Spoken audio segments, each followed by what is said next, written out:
Cruzeiro, que tem 6 Copas do Brasil, vai em busca do hepta, né? Existe a possibilidade, isso é muito provável, que o Leonardo Jardim mexa no time aí 2, 3, 4 peças para poupar alguns jogadores para o jogo contra o Fortaleza, porque o Cruzeiro está em terceiro lugar, está firme, brigando pelo título brasileiro também. Como ele tem essa gordura para queimar, de repente põe um time, põe o Gabigol, né? Põe o William na direita para segurar o Fagner. Matheus Pereira está suspenso, põe o Eduardo, sei lá, ele pode fazer algumas alterações importantes para que o Cruzeiro ganhe, porque o Cruzeiro é muito mais time que o Vila Nova. Mesmo o Cruzeiro com jogadores reservas, o Cruzeiro tem um time muito mais forte e tem todas as condições. Já que o técnico entende que é preciso sim mesclar, vamos Cabuloso, valeu Luiz Silva, mesclar e fazer aquela transição de alguns jogadores para que possam adquirir ritmo de jogo, então é importante isso. Olha, o Valentim foi rejeitado pelo Udinese, problema no joelho. Eu não sei se esse zagueiro é o zagueiro realmente para vir para o Cruzeiro não, viu? Vamos aguardar a janela. Eu não disse que não tem que contratar, eu disse o seguinte, que o grupo é muito forte, que o Jardim recuperou vários jogadores reservas, mas que se ele entender que deva contratar, ele vai ao mercado. Eu acho que ele vai trazer um zagueiro, um lateral esquerdo, né? Talvez mais um homem de meio campo, é o que eu penso. Não sei se ele pensa como eu. Agora, ontem até eu queria debater isso aqui, que é sobre o Gabigol. O Leonardo Jardim, ele falou que ele merece mais oportunidades, né? E eu até entendo quando ele não coloca o Gabigol, quando ele coloca o Gabigol, às vezes pode trabalhar essa questão um pouco mais, para ele entrar com mais tempo, né? Só que eu entendo perfeitamente a mente do Leonardo Jardim, porque o Gabigol, quando ele partiu, quando ele iniciou, né? Ele, desses últimos jogos aí, sempre que ele iniciou, ele teve uma boa apresentação, né? Nos 2 duelos com o Palestino, contra o Vila Nova, ele foi bem. Agora, quinta-feira, vocês acham que vai pintar uma oportunidade? Se ele entrasse, sairia quem? Caio ou Matheus? Eu confesso que eu gostei. Contra o Vila, o Caio tava, né? Eu gostei muito do Caio com o Gabigol também. Eu consideraria isso para quinta-feira. E vocês? Eu consideraria também, mas no lugar do Caio. Eu queria ver um pouquinho mais a associação do Gabi com o Matheus. Principalmente que o Matheus ele já não vai jogar no domingo contra o Fortaleza. Ele tá suspenso. Então, para mim não faz sentido ele não jogar a quinta agora e também não jogar no final de semana. Então, eu queria ver um pouquinho mais a associação do Gabi com o Matheus. Acho que o Caio pode entrar ali no segundo tempo. Acho que essa diferença do Gabigol pro Caio, ela pega muito no sentido de que o Caio ele é muito rápido lá na frente para poder marcar, fazer saída da pressão. Quantas vezes que, cara, o goleiro do time adversário às vezes não tá nem esperando que o Caio vai ter uma aceleração tão grande, e na hora ele já toma um susto, porque o tempo que ele planejou para poder dar um chutão ou fazer um passe, o Caio quase chega para poder recuperar a bola, ou pelo menos atrapalhar a saída de bola do goleiro. Teve a questão do pênalti contra o Bahia. O Everson do Atlético, que é um goleiro que te dei como um dos melhores goleiros em questão de bola no pé, ele foi um goleiro que teve dificuldade com o Caio, porque o Caio parece que ele não vai chegar e de repente ele acelera e ele já atrapalha toda a saída de bola. E o Cruzeiro do Leonardo Jardim, esse 11 inicial agora, ele é muito pautado nessa recuperação de bola. E ela passa muito por atrapalhar o jeito que o zagueiro ou o goleiro tá saindo jogando, pra bola chegar mais quadrada lá no meio campo, e aí ficar mais fácil pro Romero, ficar mais fácil pro Lucas Silva, pro Christian roubarem a bola e o Cruzeiro partir em velocidade. Eu acho que o Cruzeiro perde muito disso com o Gabigol no lugar do Caio. Mas a partir do momento que o Vitória já vai, o Vitória não, perdão, o Vila Nova já vai ter que buscar um resultado contra o Cruzeiro. Vai naturalmente ser um jogo mais aberto, porque eles estão com 2 gols de defasagem. Eu acho que vai ser um jogo que naturalmente vai ter espaço para o Gabigol. Ele não vai ter que fazer um trabalho tão forte de marcação-pressão. O Vila não vai ser um time que vai jogar tão fechado. Então, claro, a gente vai perder um pouco dessa questão da velocidade, da arrancada, da verticalidade do Caio Jorge, mas eu gostaria de ver um pouquinho mais a associação do Matheus com o Gabi, às vezes o Matheus conseguindo encaixar alguns lançamentos para o Gabriel, achar alguns bons passes. Acho que é um jogo que o Gabi tem tudo para poder entrar, fazer gol, retomar essa confiança. A gente viu tanto que fez bem para ele fazer gol contra o Flamengo, fazer gol contra o Palestino. O Leonardo Jardim tá recuperando tanta gente aí já, por que a gente não pode apostar num Gabi super bem aí pro segundo semestre, terminando bem esses jogos aí antes da parada pro Super Mundial? Então, pensando aí que o Cruzeiro tem alguns jogos complicados no Brasileirão pela frente, Fortaleza, depois vai ter o Palmeiras, eu daria essa chance pro Gabriel agora na Copa do Brasil e também no jogo da Sul-Americana contra o União. Então, quando teve essa entrevista, né, e o Jardim até fala de maior minutagem, oportunidades para o Gabriel, que realmente tem merecido, né, tem jogado bem. Eu acho que ainda não é o Gabriel que todo mundo esperou no Cruzeiro, né, acho que ainda não é o Gabriel que foi recebido por 40 mil pessoas no Mineirão esperavam, mas tem merecido. Mas aí eu me peguei fazendo o exercício de quem sai, né, porque, como eu disse, tirar o Caio, para mim, é fora de cogitação. O cara que tá na confiança que o Caio tá, que tá driblando o zagueiro, deixando o zagueiro no chão, entortando todo mundo, chutando de longe. Para mim, não se tira um jogador nessas condições do jogo. O Matheus é o motor do time, cara. O Matheus é que tem feito ali, com toda a contribuição defensiva que ele tem dado, né, junto com o Christian também, mas o Matheus tem contribuído demais. É muita luta, muito desarme, né? O Matheus, no último jogo, eu até tinha puxado aqui, mas tinha anotado, mas agora misturou as anotações, que um número absurdo de duelos também do Matheus. Então, acho que também é um jogador que faria muita falta, além de que é o cara que, vez ou outra, tira um coelho da cartola, né? Acha um passe que nem quem tá na TV viu, né? Nem quem tá vendo sentado no sofá da TV de casa viu, e o Matheus consegue achar esse passe. Então, uma possibilidade que eu pensei, quando você pega o mapa de calor do Matheus, você vê que ele se movimenta muito bem para todo lado. Então, o que eu pensei em uma situação de jogo seria fazer uma dupla ali com ele no lugar do Wanderson, né? Você segurar, pedir o lateral Kaique, no caso, para segurar um pouco mais, né? Não ia poder subir tanto, né? E não ia poder se mandar tanto, ia ter que dar uma segurada no lateral esquerdo. O Matheus poderia cair circulando um pouquinho mais por aquele lado ali e o Christian pelo lado direito e fazer uma dupla do Gabi com o Caio Jorge. Foi isso que eu pensei para tentar dar essa merecida oportunidade, né, para o Gabriel, sem mexer em duas peças que para mim não dá para mexer hoje, que é Caio Jorge e Matheus Pereira.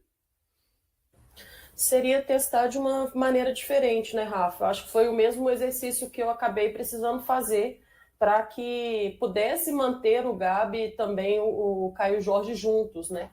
Naquela ocasião, contra o Vila Nova, o Wanderson não jogou o Marquinhos, né, pelo lado esquerdo. Então, assim, acho que se a gente levar em consideração o que tem, né, os jogadores que têm contribuído mais para o sistema ofensivo, quem ainda não conseguiu esse certo equilíbrio é o Wanderson, né? Então, acho que pensando nisso, eu também levei isso em consideração para que pudesse atuar ali, quem sabe num 4-4-2, um sistema um pouco diferente, com peças também um pouco diferentes, já que naquele momento o Matheus Pereira não estava no jogo também, né, contra o Vila Nova, não iniciou contra o Vila Nova. Então, acho que é uma boa experiência, acho que é cabível ao Cruzeiro. O Bernardo foi muito feliz quando ele fala dos comportamentos, né, emplacados pelo Vila Nova, de precisar sair um pouco mais para o jogo. Talvez o Cruzeiro não tenha tanta necessidade de ficar o tempo inteiro fazendo essa pressão alta, já que vai proporcionar naturalmente o jogo, essas transições por parte do Cruzeiro. E cada vez mais que a gente tem também a oportunidade de colocar o Gabi jogando com o Caio Jorge, e nós já vimos que isso pode vir a dar certo, como já deu, eu acho que ganha mais opções cada vez o Leonardo Jardim. O sistema diferente, com jogadores com peças diferentes.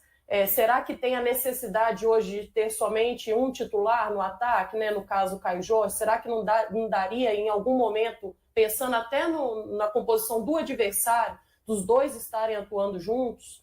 Principalmente se a gente levar em consideração a questão mesmo do Wanderson, de ter um pouco mais de dificuldade dos demais. Então, acho que tudo isso é muito válido. É claro que a gente não está, a gente está fazendo um exercício aqui, mas a gente tem que levar em consideração que isso tudo precisa ser treinado, né? Não pode ser somente aqui apalavrado ou da boca para fora. Eu acho que o Cruzeiro, apesar de ter pouco tempo para se preparar, com certeza já vem estudando também possibilidades com relação à Vila Nova. Vila Nova tem a sua força, mas o Cruzeiro deu uma boa estratégia colocada nesse primeiro jogo dentro do Mineirão. Acho que isso tudo só fortalece ainda mais que os jogadores já entenderam a maneira que quer o Leonardo Jardim em termos de comportamento, e a maioria das vezes que a gente tem vencido os nossos jogos é muito pautado nesse tipo de comportamento que o Cruzeiro não pode abrir mão para esse jogo também. Então eu fico nessa boa expectativa, assim como você, Rafa, de ver, né, no caso ali, a saída talvez do Wanderson e a entrada do Matheus Pereira nessa composição dos 4 homens da linha de frente que possam cada vez mais mostrar potencial jogando juntos. Assim, só para registrar, Amanda, não que eu acho que o Wanderson esteja jogando mal. O Wanderson dá uma contribuição ali defensiva que foi importantíssima em muitas das vitórias do Cruzeiro, principalmente se você pegar as mais difíceis. Se você pegar os mais difíceis, o tanto que o Wanderson duelou, roubou bola, brigou ali pelo lado esquerdo, ajudou ali a defesa, foi um negócio absurdo, né? Mas, analisando esse cenário, né, essa situação de jogo, um adversário que você já está ganhando por 2-0, você pode colocar o Kaique para dar uma segurada. O Kaique melhorou muito defensivamente, né? O Kaique, no início do ano, a gente tinha críticas à atuação defensiva, né, dele. Então, melhorou muito. Então, eu acho que aí dá para fazer esse teste ali, sem tirar o mérito dos bons jogos e do quanto tem contribuído o Wanderson, né? Eu tô pensando aqui enquanto vocês falam, me ajudem aí. Eu acho que não teve ainda um jogo em que eles entraram os 3 de titulares, Matheus, Gabigol e Caio Jorge, teve? Não. Pois é, isso me deixa a pulguinha assim atrás da orelha. Será que o Leonardo Jardim entende que é possível encaixar os 3 juntos com o elenco que ele tem hoje, né? Com as peças ao redor? Eu fico pensando um pouco nisso. E o Bernardo ponderou um negócio que é importante, que é a questão do Matheus Pereira provavelmente ir para o jogo, né? Como ele não está apto para jogar contra o Fortaleza, não faz sentido ele não jogar esse. Então, para a gente ver o Gabi junto com o Caio Jorge, o Leonardo Jardim teria que fazer algo que ele não fez ainda, né? Então, eu não sei se ele vai fazer. Não estou dizendo que não é possível, né? Os 3 jogarem juntos, tudo é uma questão de encaixe, mas eu fico ponderando assim se é algo que ele vai fazer já num jogo eliminatório. E como eu falei antes, eu não tiraria o Caio Jorge do time de forma alguma. Como o Matheus Pereira já vai jogar, fico pensando onde o Gabigol cairia ali, né? Vocês já colocaram algumas opções, eu não sei se o Leonardo Jardim vai por esse caminho aí, sendo algo que ele ainda não fez, mas eu fico ponderando mesmo se o Gabi já começa de titular ou se ele vai ganhar minutos aí ao longo da partida, né? Acho que todo mundo quer ver o Gabigol com esse time mais titular, né? Assim, menos mexido, porque por vezes ele tem tido oportunidade de iniciar, mas com um time bastante modificado. Então, a gente quer ver ele, seja onde o Matheus Pereira está atuando, seja onde o Caio Jorge está atuando, mas com uma estrutura assim, mais titular, até para que ele seja testado assim, de uma forma justa, né? Com condições justas. Mas eu fico ponderando se esse jogo já vai ser o jogo em que isso vai acontecer. A entrevista do Jardim meio que dá a entender que em algum momento isso vai vir, né? Essa possibilidade dele ter mais sequência e mais minutos. Não sei se a gente já começa com isso na quinta-feira. O negócio, Rafa, é que talvez o Cruzeiro não tenha vivido esse tipo de jogo com o Leonardo Jardim ainda. E quando ele assume, o Cruzeiro tem um mata-mata contra o América que ele não faz o placar em casa. Ele tem que buscar lá no Independência. Depois já começa o Campeonato Brasileiro, que os jogos fora de casa não tem esse caráter, por exemplo. O Cruzeiro pode empatar contra o Vila Nova lá, que ele vai classificar. Só que você não pode contar com empate no Campeonato Brasileiro, porque você não vai conseguir buscar os 3 pontos. E na Sul-Americana, né, o Cruzeiro também eram jogos de fase de grupos, valendo 3 pontos. Você não teve essa questão de você já está com uma vantagem no placar, e você pode testar uma coisa um pouco diferente, por mais que seja um placar perigoso, igual a gente comentou antes. Então talvez seja uma situação atípica que a gente não consegue projetar 100% de certeza, porque a gente não viveu ela com o Leonardo Jardim aqui ainda. Né? Não teve aqui no Campeonato Mineiro, não teve aqui em outros mata-matas direto antes. Então talvez um pouco da dificuldade de projetar esse jogo é por causa disso. E uma curiosidade, né, que a Amanda trouxe lá atrás, que o Vila Nova não perdia em casa desde fevereiro para o Brasiliense. Desde esse jogo, o Vila Nova também não tomava gol. um gol sequer. Ele ficou 8 jogos sem tomar um gol lá em Goiás. Voltou a tomar agora na vitória que eles tiveram sobre o Atlético Paranaense, mas também foi um gol de pênalti. O Atlético Paranaense, o Zapelli bateu muito mal, quase que o goleiro defendeu. Então o Vila Nova vem assim, com somente um gol sofrido nos últimos jogos, né? E contra o Cruzeiro aqui no Mineirão, a gente viu tanto que o time produziu ofensivamente, mesmo sem o Matheus, com uma ótima partida do Gabi. Então fica a curiosidade para ver como o Cruzeiro vai comportar lá em Goiás também na quinta-feira.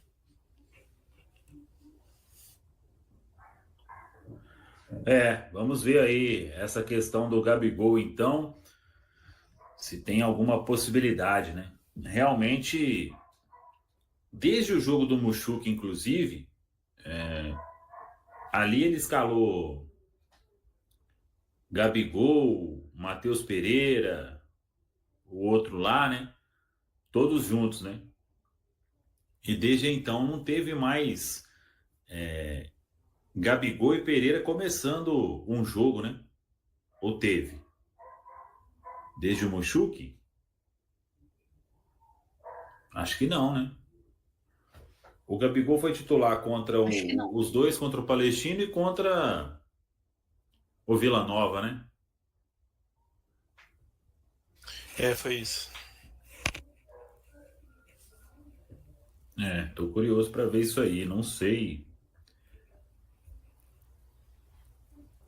se vai acontecer o desejo do Bernardo. Mas pelas palavras se bem que faz sentido porque o Matheus não joga domingo, né? Domingo é uma tendência de Gabigol e Caio Jorge, né? Muito forte. Sim. Fortaleza. Aí sim.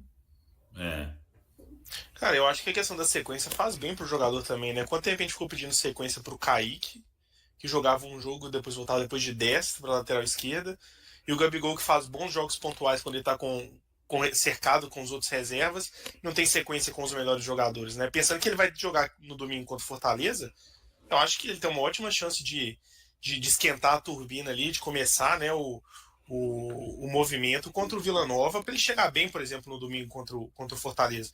Não precisa jogar o Gabigol os 90 minutos, não precisa deixar o Caio Jorge no banco o tempo todo. É igual a Rafa abriu o comentário aqui na live hoje, talvez tenha uma gestão melhor do tempo. A gente vê o Leonardo Jardim mudando só nos minutos finais, nos principais jogos do Campeonato Brasileiro, mas ele pode ter uma abordagem mais próxima daquele jogo contra o Sport na Ilha do Retiro, que o Cruzeiro definiu o placar com antecedência, fez substituições mais cedo no segundo tempo. Eu acho que pode ter uma gestão melhor nesse sentido para poder não descartar o Caio Jorge para esse jogo importante, mas para dar mais minutos pro Gabi. Eu acho isso importante realmente e pode ser que aconteça de qualquer forma a definição amanhã. Agora, do time que vem jogando aí, não tem como a gente falar sobre Gabigol titular neste momento, né? Ou vocês acham que caberia? Estamos de acordo?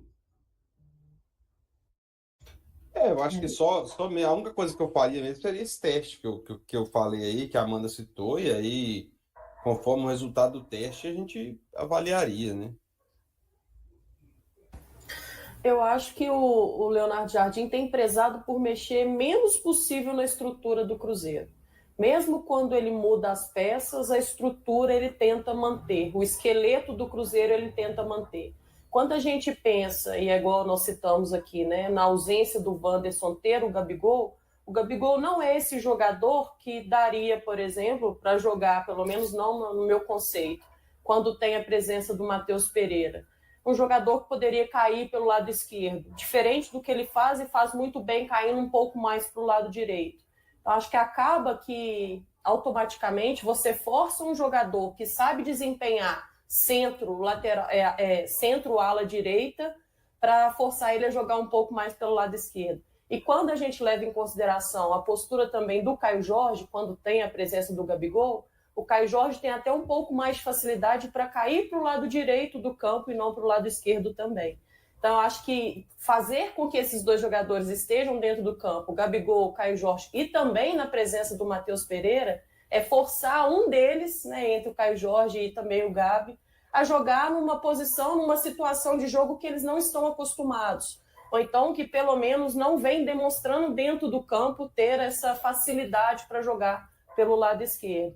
E aí forçaria de alguma maneira o Cruzeiro ter que jogar no 4-4-2, né? sendo que ali contra o Vila Nova, na presença, né, do Gabigol, e aí até uma maneira um pouco mais centralizada, porque o Matheus não estava, ele foi um jogador que o Cruzeiro manteve o sistema, né, do 4-2-3-1. Então acaba que mudaria pouco na estrutura do time. Apesar da gente estar aqui fazendo o exercício da presença do Gabigol ao lado do Caio Jorge, eu confesso para vocês, dificilmente eu consigo enxergar no Leonardo Jardim que ele vai fazer isso para esse jogo, porque eu acho que seria mudar muito na estrutura do time, coisa que ele tem prezado bastante. Caio Jorge está vivendo uma fase excepcional com a camisa do Cruzeiro. Depois de iniciar a temporada como reserva, o jogador conquistou a posição de titular no ataque sob a orientação de Leonardo Jardim. Desde que foi integrado à equipe, não deixou mais o time titular. Ele se tornou titular no Campeonato Brasileiro e balançou as redes pela primeira vez na competição contra o São Paulo, o que desencadeou uma sequência de bons desempenhos. Caio anotou mais 2 gols contra o Bahia, um contra o Flamengo e outro contra o Sport, totalizando 5 gols em 8 partidas no torneio. Isso lhe confere, até o momento, a melhor média de gols entre os artilheiros da história do Cruzeiro nos pontos corridos, com uma média de 0,62 gol por jogo. Atualmente, Caio Jorge possui uma média superior à de jogadores renomados como Alex, que foi o artilheiro da equipe em 2003, Thiago Neves, que se destacou em 2017 e 2019, Montilo, o maior goleador de 2010, Guilherme, que brilhou em 2008, e Fred, o principal artilheiro em 2004. Dos artilheiros do Cruzeiro nos pontos corridos, o que mais se aproxima da média atual de Caio Jorge é Alex. O talento azul se destacou em 2003 com 23 gols em 38 jogos, alcançando uma média de 0,6 gol por partida. Fred e Wellington Paulista também estiveram próximos da média de Caio, cada um marcando 14 gols em 24 jogos, o que resulta em uma média de 0,58 gol por jogo. Ricardo Goulart, por sua vez, anotou 15 gols em 2014, assim como Marcelo Moreno, mas Goulart apareceu em campo em 26 oportunidades, obtendo uma média de 0,57 gol por jogo. Historicamente, o Cruzeiro nunca teve um jogador que terminasse como artilheiro ou vice-artilheiro do Campeonato Brasileiro nos pontos corridos. Em 2014, Ricardo Goulart e Marcelo Moreno se aproximaram, anotando 15 gols cada um, mas acabaram em terceiro lugar na lista dos goleadores, atrás de Henrique Dourado, do Palmeiras com 16 gols, e Fred, do Fluminense com 18 gols. E aí galera, o que acharam? Deixe nos comentários. Não se esqueçam de deixar o like e de se inscreverem no canal e acionar o sininho para receber as notificações. Até mais, Nação Celeste! Vamos pra frente!